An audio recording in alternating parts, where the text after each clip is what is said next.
the hall. I was walking by. I was like, oh, shit, Charles in there. Nobody's ever in that hall. I know. Yeah. Incredible. Did you see the Yeah. Judas, they're going to be around or not? Yeah, sorry. We're gonna start speeches. Should we start now? Yeah. Okay. What's the we're gonna so our megaphone is having some technical difficulties. But what we're gonna be doing is for every line of a speech, just to make sure everyone's hearing it, can you just repeat it back, just so we can overcome the technical challenges? Can we all pledge to do that? Hey everyone! It's not gonna work. Okay. Just talk loud. We have mics. Oh yeah. Okay. Thank you for being so patient. Back a little, yeah. Okay. Are you ready? Yeah. Sorry. Yeah, Okay. yeah. With Tiffany, she would, yeah. Yeah. Also, we're having some technical difficulties. We have a megaphone, but we're having some issues with that. So just to make sure everyone's hearing every piece of it. Just you guys want to after. hold your signs as well, or? Yeah. Feel free. I can give you time. Feel free to carry those. And if anyone's interested in taking. So after every line, just please like. Get these out. Yeah, sorry. Okay. Yeah. Thank you. Appreciate it. So after every line, just like if you could all repeat it back to us, just to make sure everyone's hearing it, that would be really great. Thank you. Okay. Take it away. So jump in real quick. So You guys want to stand like one maybe on each side of her? So good. Like this? You want to sign? He just moved. It's all right. There you go. Come on now. Here. Gotta back them up. So should I start?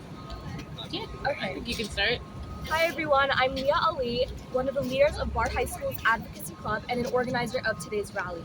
Since the city budget passed last year, so many New York City parents, educators, organizers have been sounding the alarm bells, demanding for the cuts to public schools be restored. I found that our voices, the students of New York City, were missing from these rallies. We are the ones bearing the brunt of the budget cuts, and this is why it is so important that we've come together today at the gates of City Hall to let Mayor Adams and the City Council know that we want them to restore the cuts they approved and to additionally commit to never making such cuts to the New York City public school system. DOE funding is essential to ensuring students can climb the rungs of the ladders of academic opportunities. Adequate funding for our schools shouldn't be up for discussion, nor toyed with as if our futures are insignificant. We would be remiss if we didn't thank the students that showed up today, the organizations that supported us, and all of the council members who took their time out of their busy schedules to join us out here. I'd like to introduce Leonie Hampson to say a few words. Leonie is someone who has been fighting for New York City students for decades and had a huge win with the class size bill act recently. Thank you for joining us today. Would you like to speak? Yeah. Hi everybody. Thank you for inviting me. My name's Leonie Hampson. I'm the Executive Director of Class Size Matters. We ran the numbers this morning on budget cuts to schools. They total $923 million compared to last year. What has that done? It's caused class sizes to go up. It's caused schools to lose their counselors, their art and music programs. It's caused a real deterioration of the quality of education in our schools. While I'm disappointed in the fact that the City Council has decided not to vote the budget modification down, what that means is they're going to have to fight even harder to increase funding next year, not just fight against additional cuts to education, which the mayor probably has planned.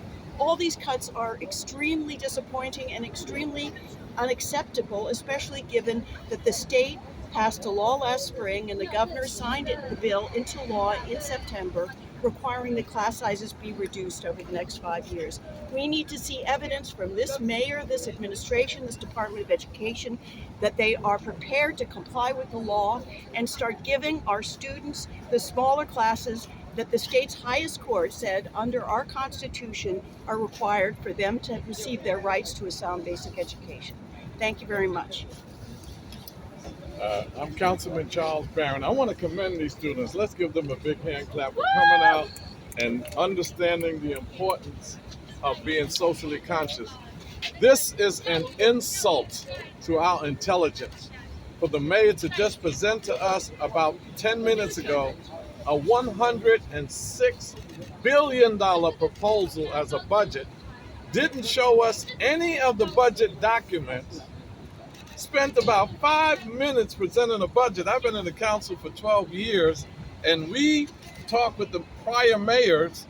They go through the whole budget, and we be able to debate every issue of the budget. This mayor took 5 minutes for generalization, and now we're experiencing the cuts from the 22-23 budget. It's an austerity budget. It's a Republican austerity budget where you're actually cutting when you have an $8.3 billion reserve budget. An $8.3 billion reserve budget. You should not be cutting from education and have the police department have $11 billion budget. How do you cut nearly $900 million from the Board of Education and the police department has an $11 billion budget? Mental health services are cut. No poverty programs, no job development programs, no money for education that's equivalent to what the need is, and then you have these cuts. So it's shame on you, Mayor. I'm proud of these students to stand up to the powers that be. We got to stop the Addams Family budget. The two of them are going to present another austerity Republican budget, and it's on the city council members. The mayor doesn't have a vote on the budget. The speaker has one vote. The council has the rest. Don't make the mistake they made last year. Tiffany and myself and others voted no on that budget, and we should vote no on any budget that cuts money from education and increases money in the police department. Tiffany? Sure. Hey y'all, my name is Tiffany Caban. I am the council member in the 22nd district. I also just want to ask students, come on over. Come on now. Yeah. I just want to highlight what they're doing because it is a model what every single leader and elected official in our city should be doing.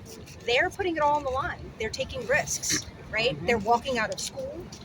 They are organizing with one another, and they're coming forward with a clarity of vision. And so the thing that I want to double down on is that I did not and will not vote yes or support a budget that does not provide you with the care and the resources that you need to fulfill your education, to follow all of your wildest dreams. But beyond that, to say that y'all are the expert. And if we should be listening to anyone about what needs to be in the budget and not be in the budget, and we're talking about adding, right, social emotional learning supports. We're talking about adding mental health supports. We're talking about adding arts, music, making sure that there are after school programs. We're talking about making sure that we're not continuing to just throw police at every problem and have police in our schools, right? You know, time and time again, we have all of these conversations and we look to like the adult in the room to tell us what is needed. But in this room, when it comes to our classrooms, we need to be listening to students first and foremost. That is probably the thing that has become so abundantly clear to me in this role as a council member over the past year. So I just want to commend your leadership and tell you that I will continue to follow your lead and your expertise in this fight. And so I'm grateful that you're organizing and doing it. We're here with you. Good job. Yeah, appreciate y'all. Thank you. Y'all are rock stars. Yes. Keep it going. What else you got? Oh, not my phone. No, sorry.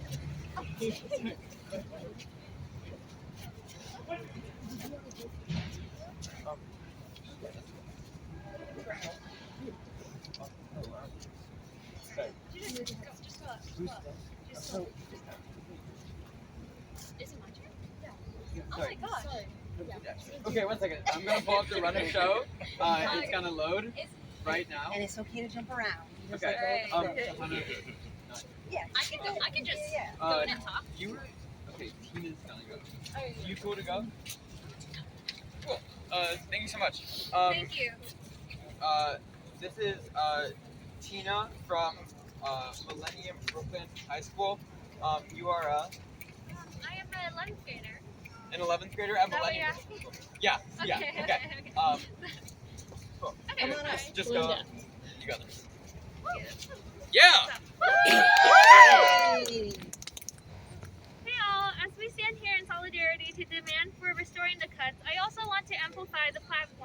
for schools and beyond, libraries. With more than 200 locations across the city, the libraries are a critical lifeline for many. Libraries provide the safe space for neighborhood children to gather and learn to love books. Libraries host events like story times and author meetups that engage the young, and libraries help prepare the young people to be curious about the world and thrive in it. Libraries are a space for students after school for tutoring or just a place to chill with internet. Libraries and its staff also offer college application and career assistance, especially for students who otherwise do not have the adult in their life to guide them through it. Libraries help people attain their GED and job skills that open new doors for these individuals. Libraries support individuals and small businesses with educational and informational classes. For people like my immigrant parents, libraries provide essential English classes and civic education, and I want to highlight how libraries serve as a welcome center for the migrant families by connecting them to language support and information on social services. Libraries also help our elderly feel less isolated with activities to enjoy with the community. Indeed, the libraries don't just provide these resources, but it is a space for communities across all ages. Yeah, under the Adams administration's program to eliminate the gap, 13.6 million could be cut from our libraries. As a result, libraries may have to scale back their hours and workers or programming. Cuts at these essential infrastructures like schools and libraries harm the people. And Mayor Adams cuts at our newer public school funding. It's stripping away the resources at schools like school libraries. According to some DOE Office of Library Services statistics, 60% of the city's high schools do not have the state-mandated library media specialists on staff, and more than 40% don't have a library space. The mayor's cuts are undermining our quality of life and the very future of our young people navigating this world without the beacon of our education and the supports of our schools and libraries. Restore the cuts. Restore the cuts. Restore the cuts. Restore the cuts. Good job. Okay, let's have a little intermission. Okay. Restore the cuts. Restore the cuts. Restore the cuts. Restore the cuts. Restore the cuts. Restore the cuts. Restore the cuts. Restore the cuts. Restore the cuts. One more. Restore the cuts. Okay, a little intermission. Okay. Now we have. No Pepsi Rock? Okay. Wow. Now we have Sophia Grisati. Hello. Would you like to introduce yourself? Yeah, hi, my name is Sophia Grisati. I go to Professional Performing Arts School and I am in 11th grade.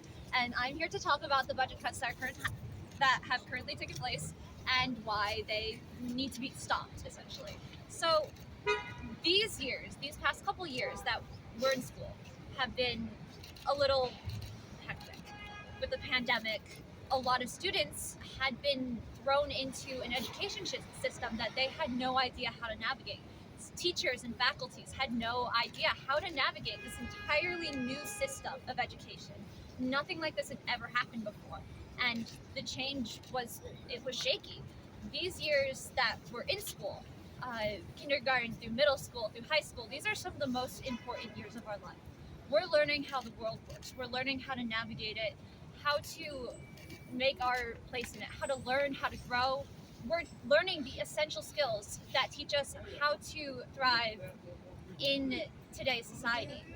But because of the pandemic, so much of that was lost for almost every student everywhere. These cuts are making it so that schools cannot help these students get back on their feet after the pandemic. There is the argument that these cuts are no longer needed. Now that we're out of the pandemic, students are starting to adjust back into this daily sort of everyday life that they used to have. But things are not the same as they were before the pandemic. A lot of students have lost the skills that they built up through the course of their school years. A lot of students' grades are declining. No one really knows how to be back in what we consider normal. And these budget cuts are making it even harder for faculties to help their students adjust, to accommodate for all their mental needs, for all their physical needs. And a lot of schools are already heavily underfunded. These budget assistances, they're helping schools be able to do that. Now that that budget is cut, there's no way for schools to be able to help their students anymore. And we're hoping today to have the council listen to us, the people who are being affected by the budget cuts, the students. We're hoping that they will understand what they're really voting for when they decide to cut these budgets, when they decide to take this money away from us, to take away our ability to truly get back into a healthy school environment. We're hoping they have this conversation again, reconsider, and restore the cuts. Woo! Yeah! Right. I think it's me. You don't Okay. have Judah. Okay. Someone has this? Restore the cuts! Okay. Okay. Restore the cuts! Restore the cuts! Restore the cuts! Restore the cuts! Okay. Okay. Yeah. Sorry. Okay. Sorry. Let me pull my speech. Okay. Almost 3 years ago, the city canceled public schools due to the rapid rise of COVID-19. My first reaction as an 8th grader was to celebrate the extra sleep I would get from not having to commute to school. I planned on seeing my friends within the month. I would soon learn that I was naive in these expectations, as my school attempted a preliminary form of remote learning. Every school day, I would wake up in the morning, log into Google Classroom, and spend the next 7 hours doing back-to-back asynchronous work. The isolated learning environment, together with the asynchronous nature of the work, meant that my efforts had no supplementary social interactions or built-in breaks. An inability to process my learning with the rest of my class made me work feel more like a chore than ever before. I suffered from burnout and lost passion in all of my courses. And it's not just me. The American Academy of Pediatrics declared a state of emergency over youth mental health in October of 2021, and historic drops in the academic performance have been observed as schools phase out remote learning. As these cuts disproportionately affect those who are marginalized, that is another topic where, especially if you're looking at fair student funds, which are meant to be equitable, cutting those, slashing them by, according to August analysis by City Comptroller Brad Lander, by $469 million is going to have a really drastic effect, especially on those who need the support the most. In addition to these cuts, there are also a decline in the amount of guidance counselors and social services workers at schools as a result of these cuts, and which are needed at a time now more than ever in a mental health crisis. The pandemic has had unprecedented consequences for our learning. COVID-19 has greatly harmed our education, so now is not the time for the Adams administration to cut the public schools budget. It is thus imperative that funding remains at its pre-budget levels to reinvigorate students to find passion in their learning again and offset the harms posed by COVID-19 to their education. The Adams administration's adopted budget for FY23 exhibits an out-of-touch and apathetic disregard for the well-being of NYC students and teachers, and the justification of the cuts on the grounds of dropping enrollment exhibits a fatalistic mentality that cuts support from students who need it now more than ever. The Adams administration's flagrant disregard for a lawful legislative process in their passage of this budget, through their exploitation of legal loopholes as ruled by an appellate court in last August, further evidence their deprioritizing of the needs of the city's young people. We demand that the Adams administration and City Council restore the spending budget cuts for FY24, the preliminary budget of which will be released shortly, today in fact. I'm grateful for everyone who has made this become a reality. Victoria Chan and Leah Ali, the BSEC Advocacy Club as a whole, everyone who spoke today, along with their schedulers who made this possible, the press covering this event, everyone who helped promote this, and finally everyone who showed up. Thank you. And restore the cuts. Restore the cuts! Restore the cuts! Restore the cuts! Restore the cuts! Restore the cuts! Restore the cuts! Restore the cuts! Restore the cuts! Okay. Does anyone else want to go? Yeah.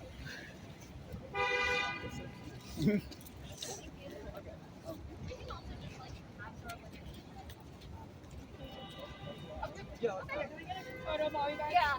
Yeah, that would be great. Yeah. Oh. Here. The